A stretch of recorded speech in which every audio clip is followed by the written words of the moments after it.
We are now in Magtuod Overpass. Magtuod Overpass. Ito yung Update sa Davao. Magtuod update na lang. Update.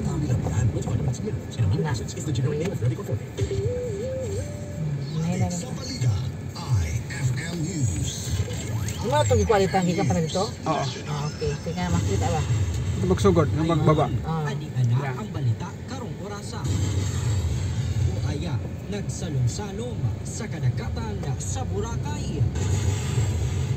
Nasaad ang usa ka saltwater nga buaya nga dunay gitason nga mokabat sa 2.5 meters sa may kadagatang bahin sa Dimdiwet Beach sa Boracay niadtong nakalabay adlaw.